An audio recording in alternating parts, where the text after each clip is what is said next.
Hi, everyone. I'm Kara from the MSPCA. Thank you for joining us tonight. You've all seen the mute yourself request, so thank you for doing that.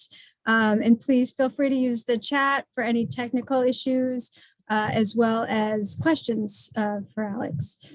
I am trying to move my screen. Let me try again.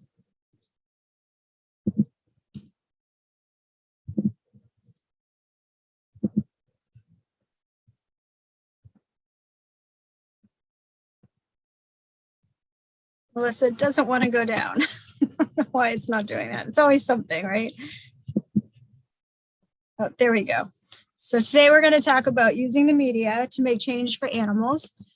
And here is a rough agenda of the things that we're going to cover. And thank you all for joining us. We do these animal advocacy trainings in person when we can, but the Zoom option has been really helpful during COVID, and we will continue to offer programs via Zoom too, so we can reach the whole state. And I think we get some more participation when folks don't have to drive into the city or elsewhere. So thank you, and please keep an eye out for other activities and education opportunities. We'll also hopefully have a lobby day at the State House sometime this year. So today we're going to talk about the media and the role the media plays in our animal advocacy, and how we can become better advocates using the media as a tool to do that. So we're going to talk about the role of the media in our campaigns, letters to the editor and op-eds, the difference between those, and how to write a letter to actually get it printed. We'll go through some examples and also talk about some talking points we can use when speaking to legislators and hints about that, and also how to take our message to social media. And then at the end, we'll let Alex go if he wants. We'll do an update on some of the legislation that we're looking at this session. So I would like to introduce Alex Goldstein here. And we really appreciate him joining us. Alex did a media training, a bunch of workshops at the MSPCA to help us become better speakers to the media and make sure we're getting our points across. And so really had a great experience with that. And also I've worked with Alex a bit before the question 3 ballot question on farm animals passed, when that was still a bill in the State House, and certainly enjoyed working with him in the firm he was at the time. I'm just going to give a little bit of a bio. It's kind of long, but he's got some really good stuff in it. I couldn't get You can do the Cliff Notes version of that if you want. All right. Well, he's CEO at 90 West, which is his communications firm. He worked for Governor Deval Patrick for many years as his spokesperson, and he also ran Ayanna Pressley's congressional campaign and got huge accolades for his savvy social media and the way he was able to get out her message that propelled her to victory. He's also had other various appointments, worked in the state, and also has taught at several universities and colleges. And as I mentioned, I met him, I think, initially when we were working on the farm animal question issue, but I also want to mention, which I think is just really touching, and it's been, something that I've looked at many times during the COVID pandemic, is that he created a Twitter account called Faces of COVID, and has put faces and stories and people's lives behind the numbers that we always hear every day about how many people have passed away, but has put a face on those numbers, which is just so important for so many reasons as we've gone through this horrible time. So thank you, Alex, for doing that. And last but not least, I don't know if she's there, but he lives with his dog Tilly, who's super cute, appropriately sleeping. So Tilly is totally passed out on the couch. Oh, wait, she just perked up. There she is. She knew she's got some fans. She is a lab hound mix rescue, and she is just the most amazing thing in the entire world. And so I'll probably keep bringing her up throughout this. But, yes. And if she actually decides to come over and say hello, everyone can get a closer view of her. So that would be great. I've seen her on Twitter. She's super cute. So that's what, oh, there's, no, missed There that she slide, is. but there she is. There she is. That's her. Yeah. Very sweet, huh? Yeah. And there's Alex's contact information, but you can also always reach out to me, Kay Holmquist at MSPCA.org with any questions. So I'm going to take this off of the sharing screen for now, and I'll save this legislative update until the end. But Alex, the floor is yours for however long you'd like it. Awesome. All right. Well, thanks everybody. And thank you so much for having me. I really appreciate the opportunity. MSPCA is just an organization that I adore. I've had the opportunity to work with them professionally. I've had the opportunity to have my beloved animals treated by them. And I've also been able to do advocacy alongside them at the State House. So I feel like I've had a lot of really meaningful touch points with the MSPCA. So when Kara asked if I could pop on and do a little work together, it was just a matter of when. I was really excited to do it. So, I think what I thought I would do was talk a little bit about this kind of question about like, why do we want to use the media for our advocacy? And then I'll go into some kind of specifics about really the differences between a letter to the editor and an op-ed, what the editors kind of look for in those sort of things. I feel like over the years, I've done hundreds of both. And so I have a pretty good sense of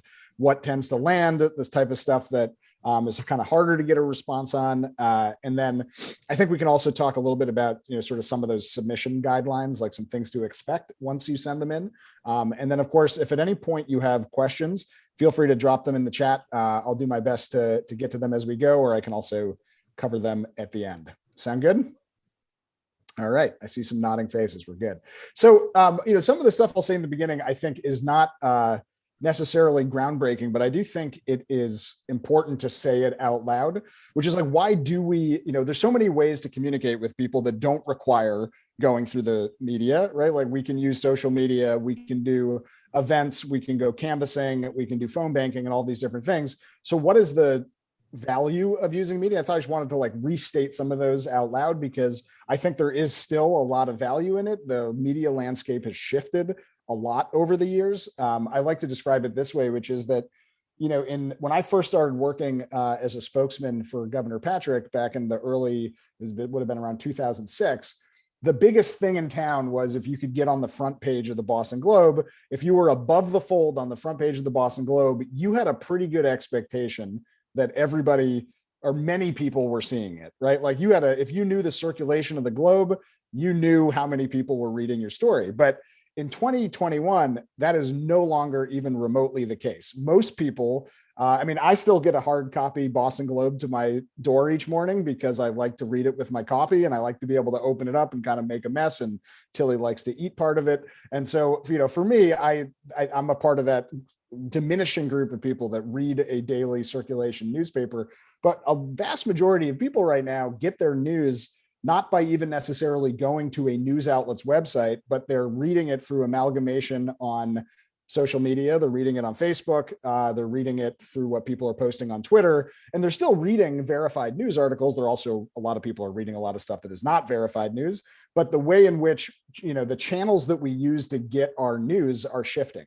And so in that environment, why does media still matter? Well, I think at a sort of most basic point, it is still a way to do awareness at scale. You can still use the media through its organic reach and the sort of funds that they employ to help make sure their content gets out there. If you can get a letter to the editor or an op-ed in a newspaper, people are going to see that without you having to do anything other than place it. There's a certain amount of people that will see that.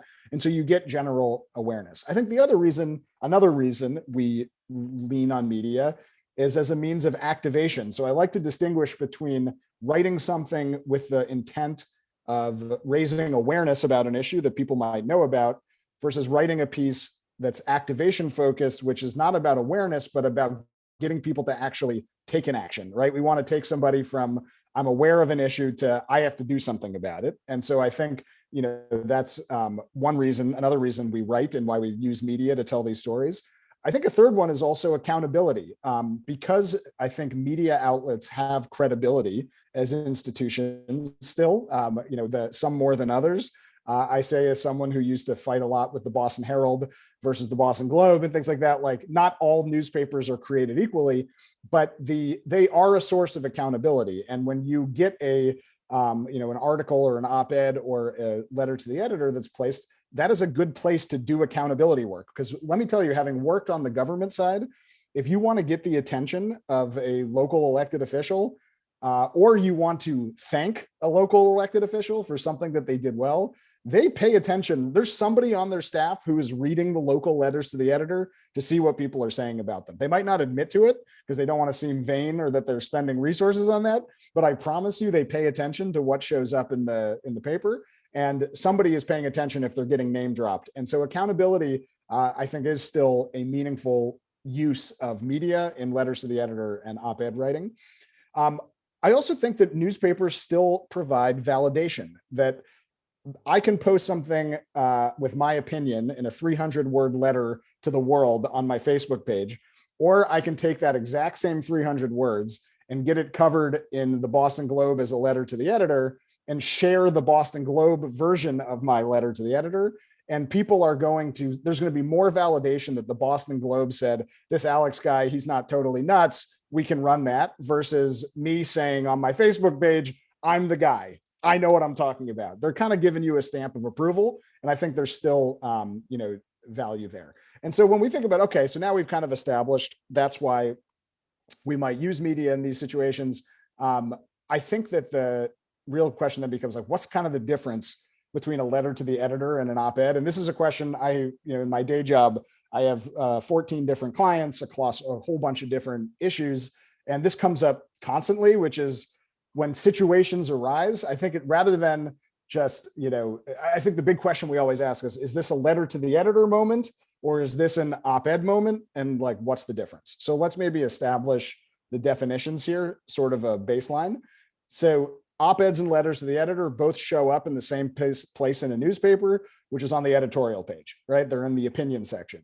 Usually the op-eds and the letters to the editor are on the same page. And then there's also maybe an editorial from the newspaper itself, because the newspaper has a firewall between the reporters and the editorial board, which is the editorial board allows the newspaper to have an opinion, to have a point of view.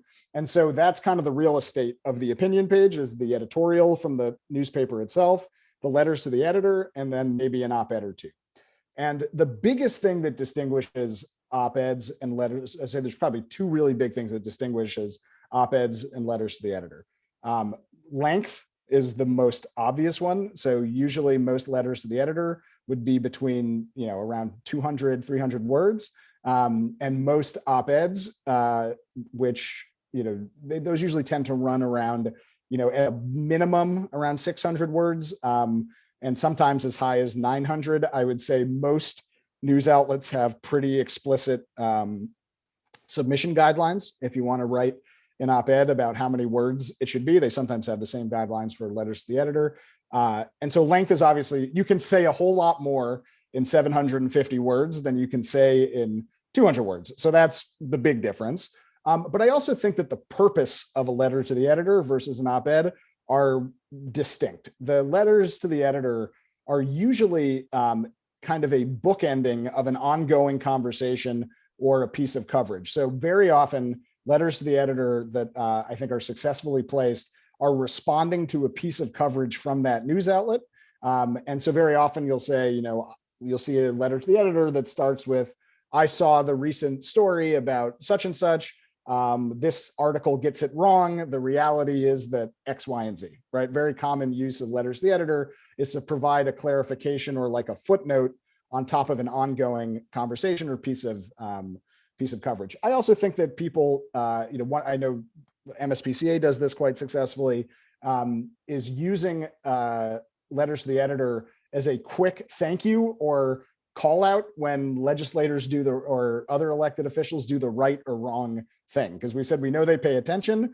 It only takes a couple hundred words to say, thanks, my senator or representative, for doing the right thing. We really appreciate it. Here's why it matters. Here's why it matters to me, right? I think that the op-eds are really meant to be establishing an argument. which you're really doing less of that in a letter to the editor. You're kind of responding to an existing discourse usually.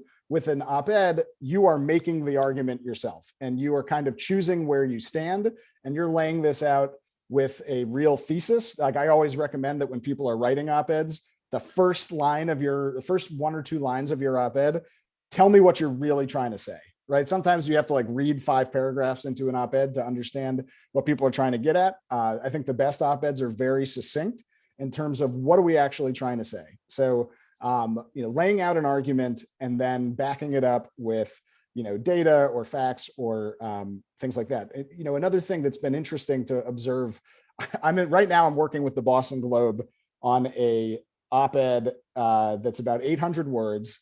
It has 2 co-authors, and it's focused on climate and the grid, our grid that maybe you'll see it, hopefully, fingers crossed, show up in the newspaper in the next couple of days.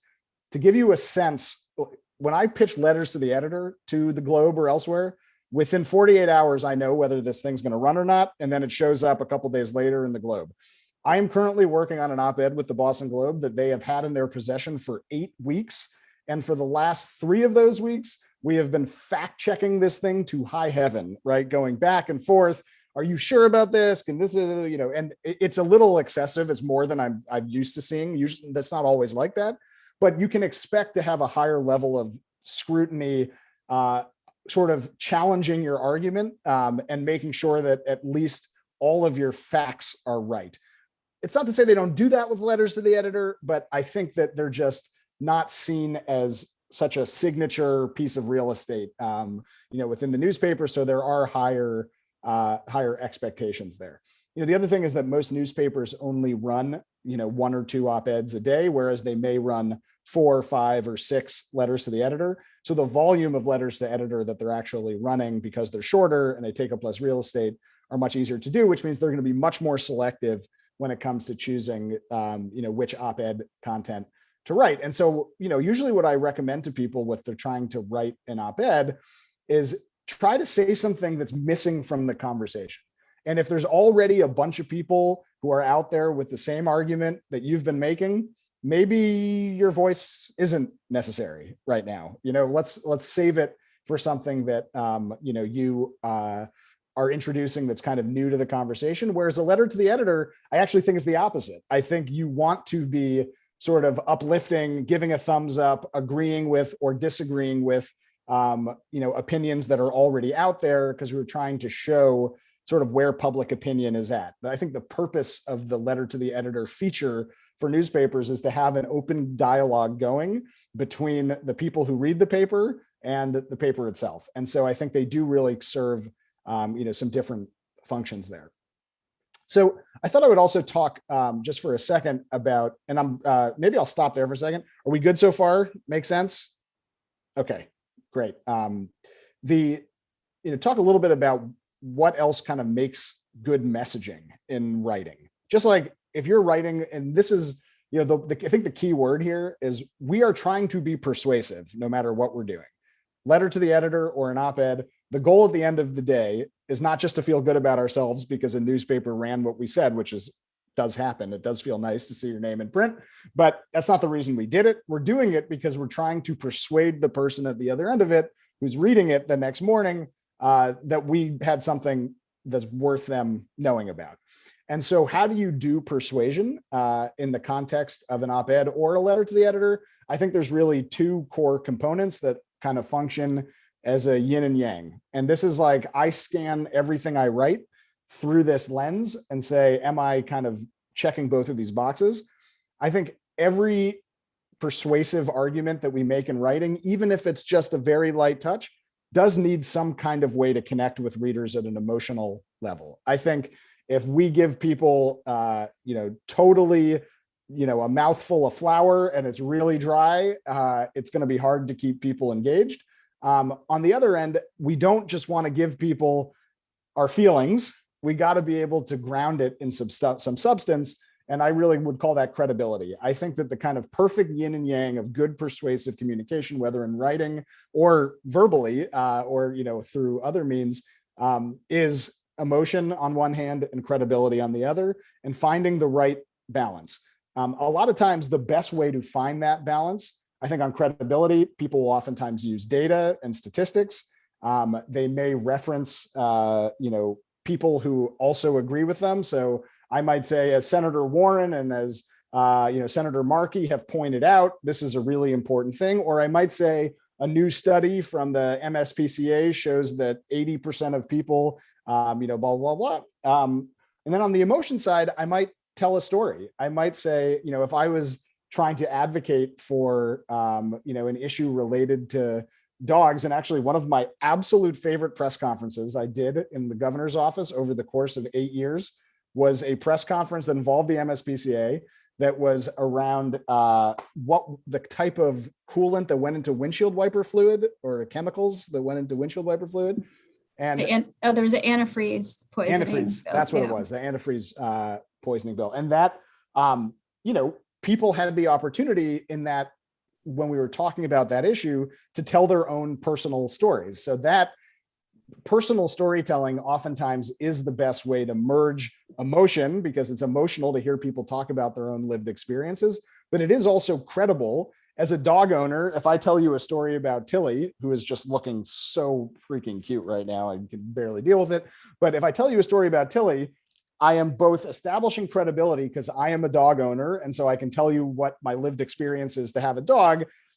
But you can also feel how much I'm obsessed with this animal and how important it is to me that she is protected, right? Like those can both come through if I'm telling you a story about Tilly. Tilly, say another.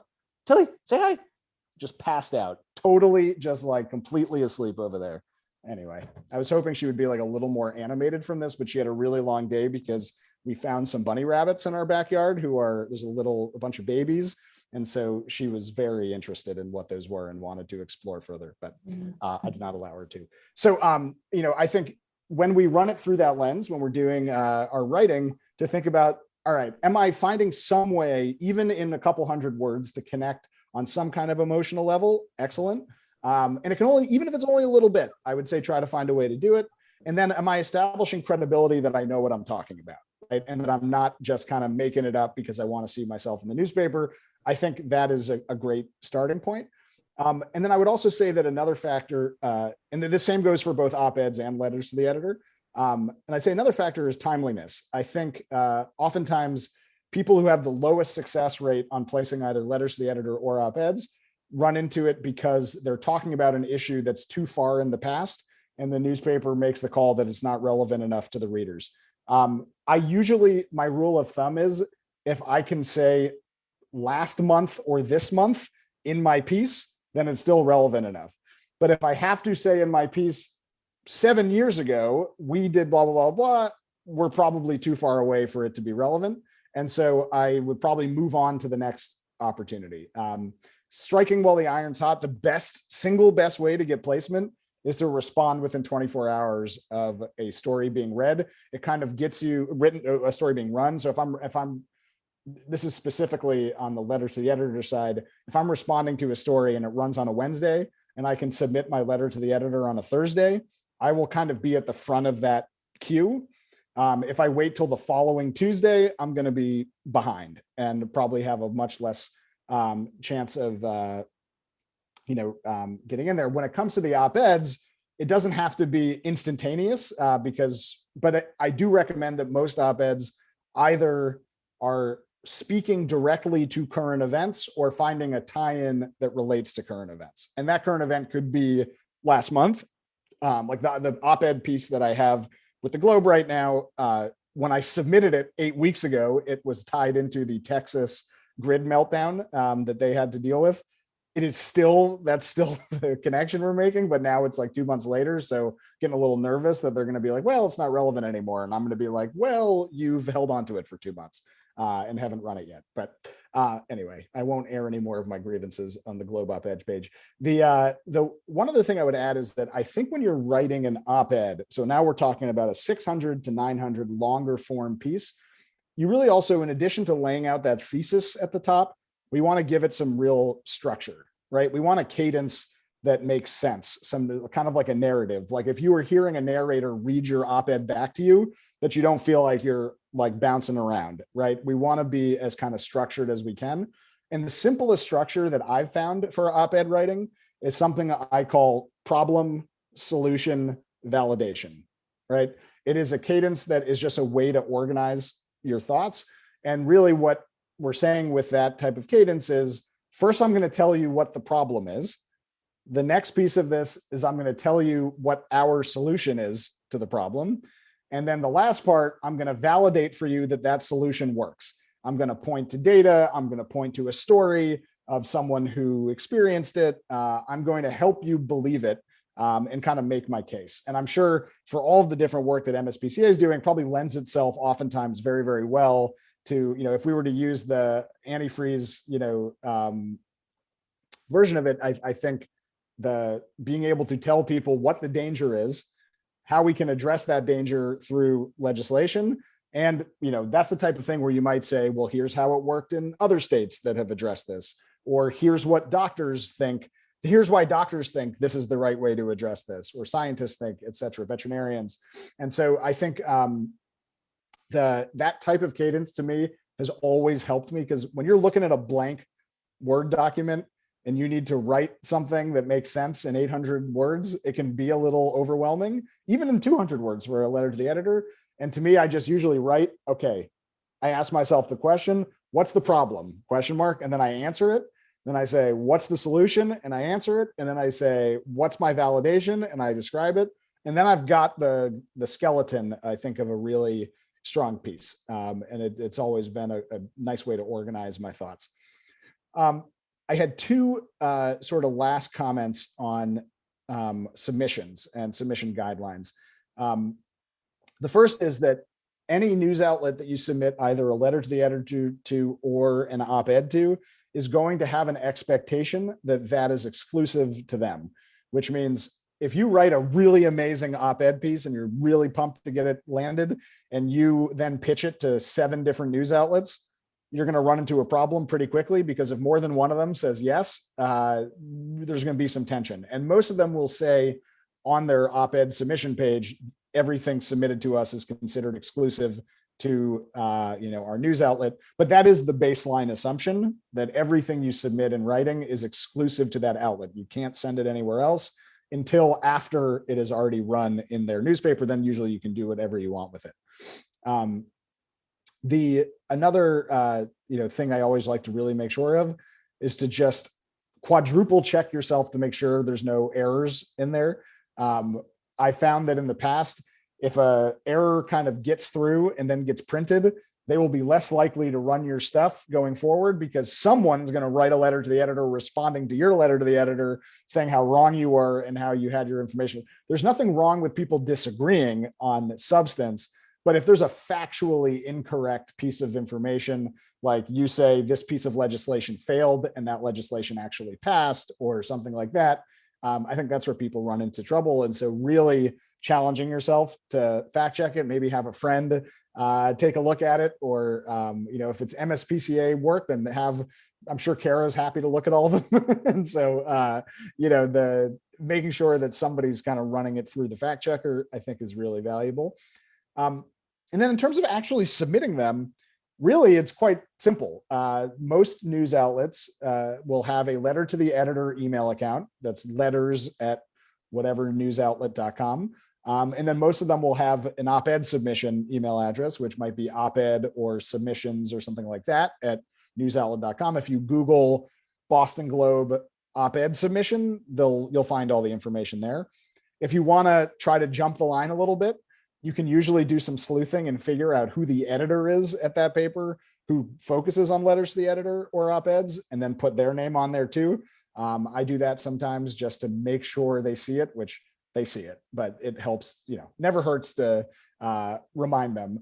And then you kind of wait. You paste the letter into or the op-ed into the email. I usually say, hello, such and such, below, please find a submission for a letter to the editor exclusive to the Boston Globe, or an op-ed exclusive to the Boston Globe. Please let me know if you have any questions. Here's my contact information. And then I paste my submission. And then you kind of wait and you see if they let you know. Usually if you get a quick response, then it's a really good sign. or they might just say no, but usually a quick response means they want to use it. The longer the time goes with no response, usually not a good sign, but you can, within a couple days, send a follow-up email and just say, hey, checking in on this to see if this is something you might want to use. And that might get you a response. Because the challenge is if you're giving something exclusive, let's say I want to get it in the Globe and the Globe person hasn't responded to me. And then I say, okay, well, the Globe hasn't responded. So I'm going to go to the Metro West Daily News and I'm going to submit it to them. And then the Globe comes back and says, oh no, we're going to run it. Well, now I just submitted something that was supposed to be exclusive and I gave it to the Metro West Daily News. And so usually ideally, I like to push for an answer just so I know for certain. And usually they will give you that answer. If after 3 or 4 days, you've heard nothing, you've emailed twice, it's time to, you think it's safe to assume they're not going to run your letter, you can move on. So those are sort of my tricks of the trade. So that was a lot. I feel like I was those old Micro Machine commercials where you just talk really, really, really fast. My cadence sometimes gets ahead of me. So I hope that was all legible or useful. And if you have any questions or, scenarios you want to talk through, I'm happy to answer those, or also happy to yield my time. I have a couple. And there's one suggestion that I'll read first that's in the chat, is that reading a piece out loud might be helpful to catch any errors or someplace where it doesn't flow or something like that. Great suggestion. Yeah, so, I think that's very helpful. One of the things that I find hard to do myself, and I've noticed with others too, is when you're writing a letter to the editor and you are opposing something or responding to something, I find it really hard, and I think we're not supposed to do this, is to sort of reiterate the argument that you are trying to respond to, because you want the reader to have some context for what you're doing, I suppose. But how do you have any suggestions on how to write something like that without responding to something, without sort of giving your opponent's argument more play? Yeah, that's a great question. I think the rule of thumb in this kind of work is if you can avoid restating the opponent's argument in the limited space that you have to make your argument, then that's a better use of your ink. I subscribe to that theory. I think that's 100% right. Usually the way I would address that is that if I was responding to something that I'm opposed to, rather than restating the entire argument that I'm opposed to, I might say something like, there is a lot of misinformation out there about what to do about X, Y, or Z. Or there has been a recent robust debate about the right way to address such and such. Here's my viewpoint. Or opponents have been making a lot of really bad arguments lately about such and such. Here's why.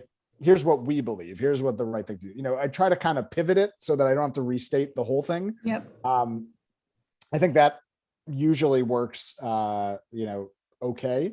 Yep. And it also probably it'll save you 50 words. So we like that. And folks, if please feel free to put questions in the chat too. And Alex, I just had one clarification. So for the 24 hours, which totally makes sense to get sort of at the top of the line, get your response in. What about for like a weekly paper? Do you think that you have a little bit more leeway there? Yeah, I think you do. I think what's been happening, what I've been observing a lot lately with the weekly papers is that while they might only publish their print edition once a week, oftentimes they will be posting letter to the editor content and digital content throughout the week. I've also gotten into the habit lately of telling, because of what I described in the beginning, that getting in the newspaper is great, but it's not the holy grail that it was 20 years ago. I oftentimes, if I think it'll increase my chances of getting it placed, I will sometimes say to an editor, it's okay if it's just on digital, because that might increase my likelihood of it actually showing up. It's sort of a nuance that it's not mission critical, and I don't actually have any proof that it really helps that much. But I do think that a lot of the weeklies have taken to putting as much online content as they can throughout the week so that their websites aren't like totally static all week. And so I think it still may help. And usually, it might be that if the thing you're responding to happens on a Monday and you send your LTE on a Tuesday, it gets in the paper on the Wednesday. I mean, it gets in the online on a Wednesday and then maybe in the paper on a Thursday whenever it runs weekly. And so I think there's always going to be a value. The other thing that happens with the weeklies is that the paper may not run for another 4 or 5 days from the day that you want to submit it, but the other people might make a similar, point in front of you. And so if they get more than, sometimes they'll do these thematically. Well, they'll take 3 or 4 different letters to the editor on the same topic and do 2 people against and 2 people for, whatever the argument is. But oftentimes I like to be first because I also want to be the first one making an argument so that if others make it, they'll take mine first. And so I think the early bird gets the worm in this, this environment. Thank you. One thing we didn't really talk about, but I would also throw in there is once you get the thing in the paper, if you're lucky enough to do so, then don't forget that your work isn't done, right? You then now have to kind of get it out to everybody. So make sure that it's showing up on all of your social media channels. Make sure that I call this like, how are we packaging it to all of our different audiences? So how do I, the way I work, when I get something published about myself every now and then, I have my small group where like my mom and dad really need to know if my name shows up somewhere. So I'm going to send it to them first by a text message. Then I'm going to put it on my Twitter page. Then I'm going to put it on my Facebook page. Then I'm going to send it out via email to folks who I know will find it interesting. And like now I've checked all my channels off to make sure that it gets in front of as many people as possible. We sometimes, I think, I've observed that we sometimes forget that like we have a lot of power to make sure that the things that show up in the newspaper actually get in front of the people we want to see them. So I think like and I would coordinate with Kara on this, but like if you wrote a piece that was thanking a legislator for doing something, we also got to make sure the legislator sees it. And I think it's very likely that they're reading that local paper. You should also send it to their team and say, hey, by the way, here's the letter to the editor I just wrote thanking you for this. On the flip side, if you're not thanking them and you're giving them a hard time, you should let them know. You should send them an email and say, hey, I just wrote this piece, very concerned about your position on X, Y, and Z. Here's the letter. And if you want to talk about it, let's talk. But I'll defer to Kara on the mechanics of that because I'm sure we don't want to, I want to make sure it's done, sort of through the MSPCA's preferred methods. But I think just making sure we're taking every opportunity to get in front of as many people as possible. So there's a question that says, can anyone submit a letter to the editor or op-ed, even if you don't have any real credentials? It's a great question. I think with letters to the editor, no question. Most letters to the editor do not include people's titles unless they opt to include their credentials in it. And so very often you'll just see somebody's name and you'll see their town. If it's in the Globe, if it's in a local outlet, and it's assumed that it's everybody from that town, then you'll just see the name. Sometimes people do use titles with that. With op-eds, credential becomes more important. It's not necessarily, like in order to write an op-ed about a legal issue, you have to be a lawyer. It's much more of a sort of sense that you need to have some kind of connection to the issue that allows you to speak from some kind of position of, credibility, right? It goes back to what we said in the beginning. I don't think credibility can be, you have a lived experience that relates to that issue. Something happened to you, your family, something like that. Or it can be, you're a topic matter expert on that issue. And to some extent, I think it can be, you're a really passionate advocate.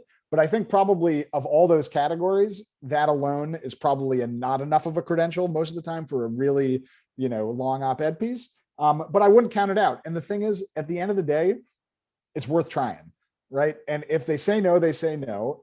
If you do an op-ed and they don't accept it, try all the different outlets you can. If you can't find an outlet that'll take it, put it up on medium.com or publish it on your LinkedIn, self-publish it. And follow the other steps, getting it in front of as many people as possible. It's not exactly the same, but that way you wouldn't have spent 2 days writing a perfect op-ed that nobody runs and then just ends up in a desk drawer. So, there's always the opportunity to self-publish on social media, which is one of the good things I think about the democratizing of a lot of these channels is there. If somebody says no, then you don't have to go and like stick it on, telephone poles to get people to read it. Like there's other ways to kind of self-publish there. But I do think that your likelihood of placement, if you have no either credential or lived experience that is directly connected to the issue, it will be a little bit tougher. Actually, to that question, is really the important one is if you have a credential that is important on an op-ed piece or a letter to the editor, make sure you include it at the bottom. So, oftentimes you'll see at the bottom of an op-ed piece, it'll say, Alex Goldstein is the CEO of 90 West and the creator of the Faces of COVID Twitter account or something like that. Your version of that, of like, if they had to include a bio for you of one line, what might that be? Alex is a former veterinarian with 50 years of service focused on such and such. Those are the types of ways that you would just want to think of how would you want to present yourself to everybody else. And it'll also help them kind of think about whether or not to run your piece. So cool. I think we're right on time. Tilly has literally not moved. This is actually kind of amazing. She's like, Tilly, what's going on? Hey, come on. How about, oh, there we go. There's a good yawn for everybody. Okay, there we go. All right. She did something to ham it up for the camera for a second.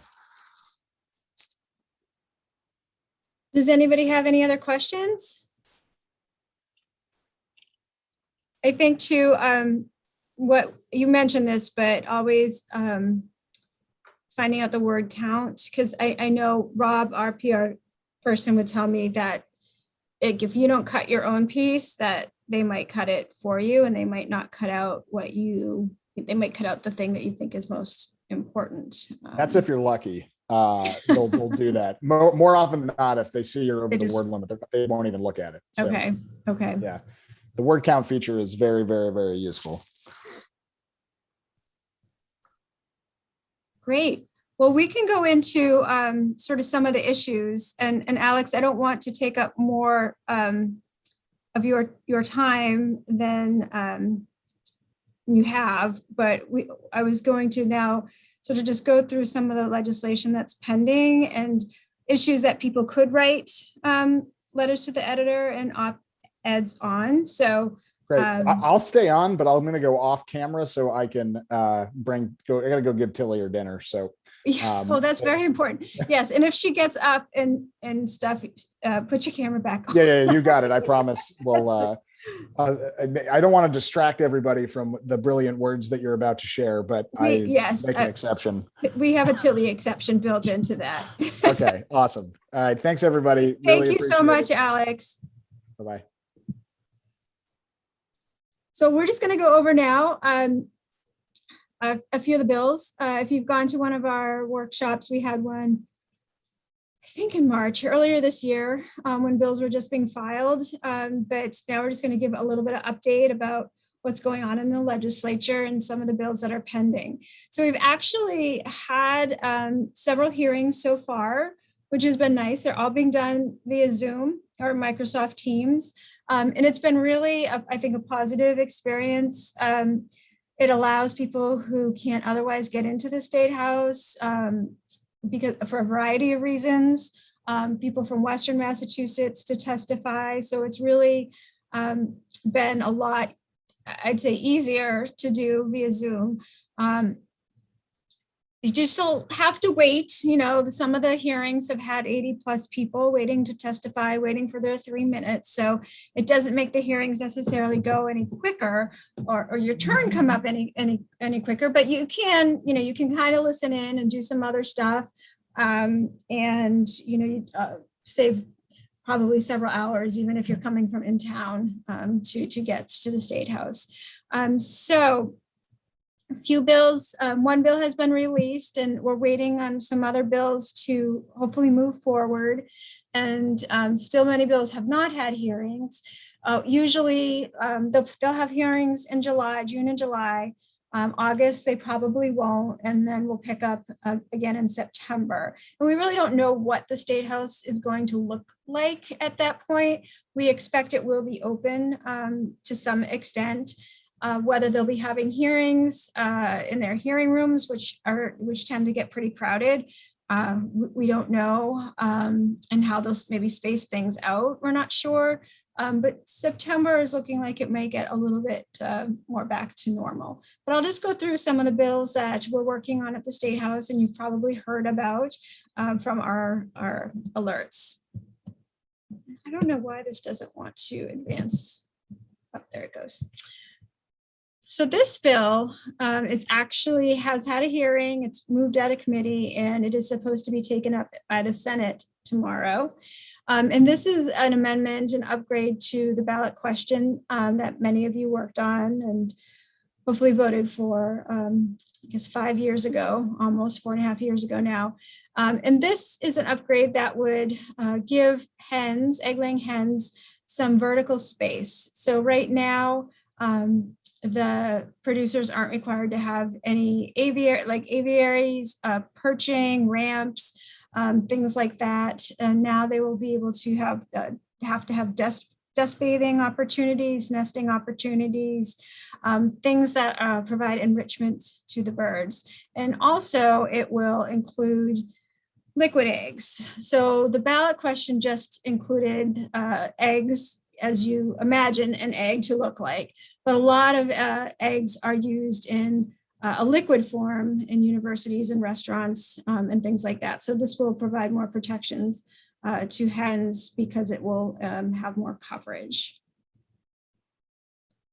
Another bill that you've probably heard about, and this has been filed for a few sessions, is a bill that would prevent the sale of puppies in pet shops. And the puppies almost always come from puppy mills. We've had a lot of luck, not luck, but hard work and some luck passing local ordinances in the last few years.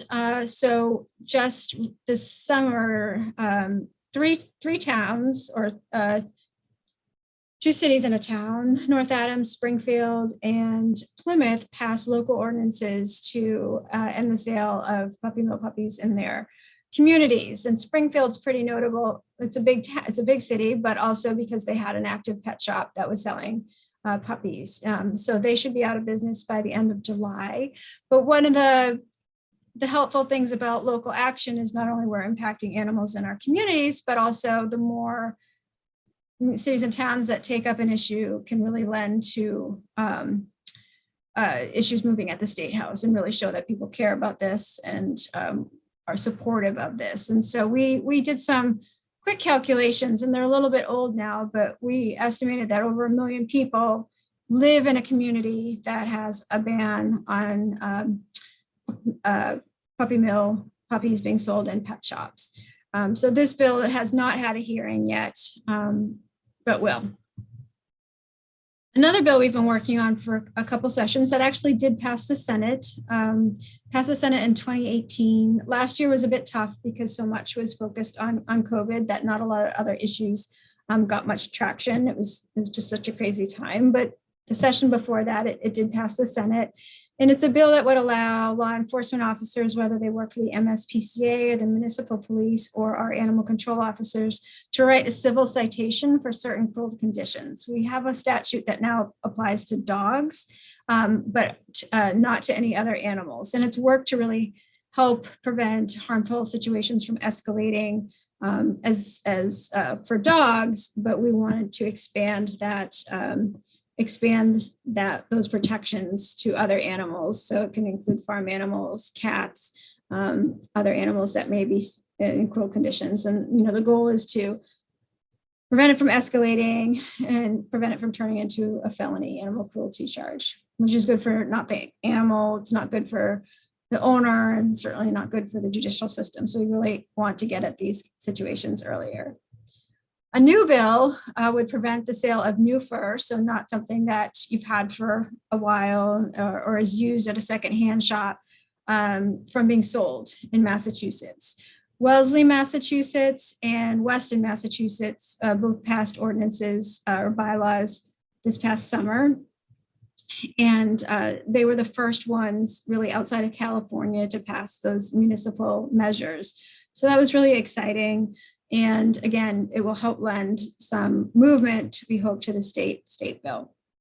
And this too was able, sort of try to use current arguments and sort of as Alex was saying with the letters to the editor, something that's happening in the public or has been printed or written about in the newspaper, the transmission to mink of COVID, and they've found a lot of mink were killed. And they also found mink with COVID outside of the fur farm. So a lot of our language earlier in the year, and will continue, is linking factory farming to the spreading of diseases. There's another bill that would prevent cruelty by preventing, putting certain restrictions on what convicted animal abusers can do. Can they have animals or not? So it would put some restrictions on folks who have a conviction from living with animals. We also have heard so much, and we always do. It's probably been, a time of uncertainty for many people in housing, as we know. And it's always been a problem for people with pets, particularly dogs and larger dogs, to find housing for their families. And so we have a bill that would help that by creating some policies that prevent the discrimination based on how a dog looks or how much a dog weighs. We know many breeds, people just look at them and say, no, we don't accept that type of breed. So we're really looking to try to break down those barriers for people and really have dogs judged as individuals instead of sort of stereotyped based on how they look. And so this bill would help that too. And it would also prevent insurers from discriminating based on breed, which we know is really hard for both homeowners and renters. If the landlord's fine with the dog, but the insurance company comes back and says, no, you can't have that dog. And then the landlord has to tell the tenants they can't either. Another bill that's been around for a bit, but we had some momentum last session before COVID hit, is a bill to prevent the use of certain wild animals and dangerous animals in traveling animal acts. And we've also had some success with this on the local level. There's been 13 cities and towns that have done this. So there's momentum. And we're really optimistic that this will get some movement this year.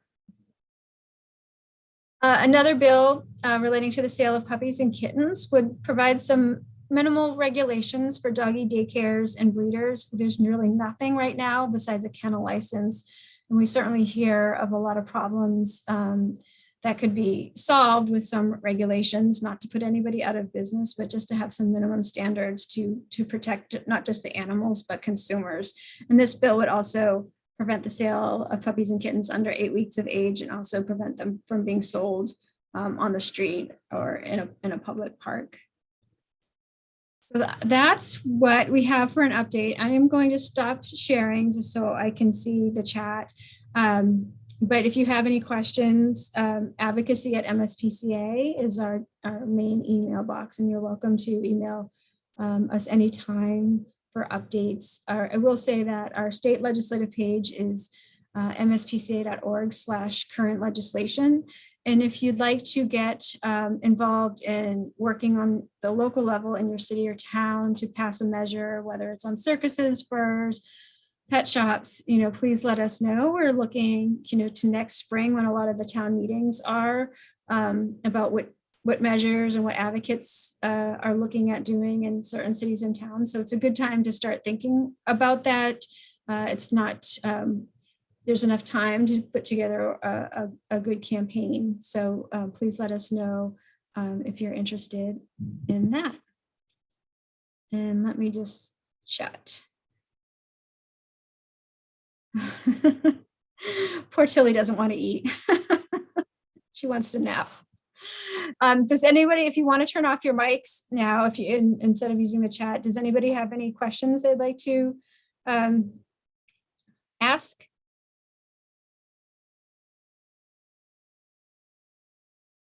Well, feel free to email us at advocacy@mspca.org.